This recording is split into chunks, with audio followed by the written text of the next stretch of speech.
नमस्कार, मैं अंजलि रावत और आप देख रहे हैं खोजी नारद। दिल्ली उच्च न्यायालय ने मंगलवार को कहा कि भाजपा नेता सुब्रमण्यम स्वामी की उस याचिका को जनहित याचिका माना जाएगा जिसमें उन्होंने कांग्रेस नेता राहुल गांधी की भारतीय नागरिकता रद्द करने की मांग वाली अपनी याचिका पर निर्णय लेने के लिए केंद्रीय गृह मंत्रालय को निर्देश देने का अनुरोध किया है।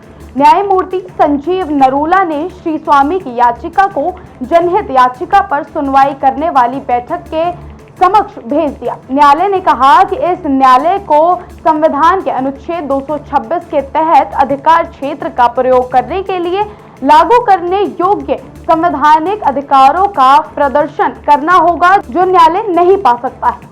अदालत ने कहा, अदालत देख सकती है कि इसमें जनहित शामिल हो सकता है जिसका कारण स्वामी वर्तमान याचिका में बताना चाहते हैं। उपरोक्त को देखते हुए मामले को जनहित याचिकाओं से निपटने वाली रोस्टर बेंच के समक्ष सूचीबद्ध किया जाना चाहिए। श्री स्वामी, जो व्यक्तिगत रूप से बहस कर रहे थे, ने कहा कि यदि न्यायालय को लगता है कि याचिका को जनहित याचिका के रूप में सुना जाना चाहिए तो ये न्यायालय के अधिकार क्षेत्र में है कि वो इसे जनहित याचिकाओं से निपटने वाली पीठ को भेज दे। ये भारत सरकार के लिए है, मैं इसे अपने व्यक्तिगत लाभ के लिए नहीं कर रहा हूँ, श्री स्वामी ने कहा।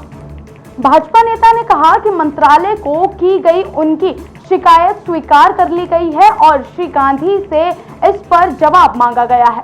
उन्होंने कहा कि तब से अब तक कोई प्रगति नहीं हुई है और न ही उन्हें कोई सूचना दी गई है। अदालत ने मामले को जनहित याचिकाओं से निपटने वाली रोस्टर बेंच के समक्ष 26 सितंबर के लिए सूचीबद्ध कर दिया है। श्री स्वामी ने अपनी याचिका में मंत्रालय को ये निर्देश देने की भी मांग की है कि वो लोकसभा में विपक्ष के नेता श्री गांधी के खिलाफ उनके द्वारा किए गए अभ्यावेदन पर स्थिति रिपोर्ट प्रस्तुत करें।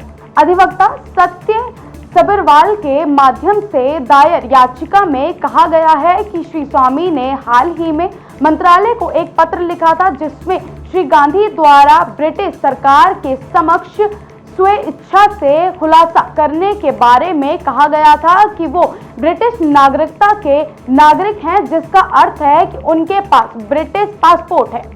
याचिका में कहा गया कि श्री गांधी ने भारतीय नागरिक होते हुए भी संविधान के अनुच्छेद 9 और भारतीय नागरिकता अधिनियम का उल्लंघन किया है और इस प्रकार से भारतीय नागरिक नहीं रह जाएगा। श्री स्वामी ने कहा कि उन्होंने अपनी शिकायत की स्थिति के बारे में पूछताछ के लिए मंत्रालय को कोई ज्ञापन भेजे हैं, लेकिन ना तो कोई कार्रवाई की गई है और ना ही उन्हें इसके बारे में सूचित किया गया है। तो ये थी हमारी आज की खास रिपोर्ट। बाकी खबरों के लिए बने रहिए हमारे साथ और देखते रहिए खोजी नारद।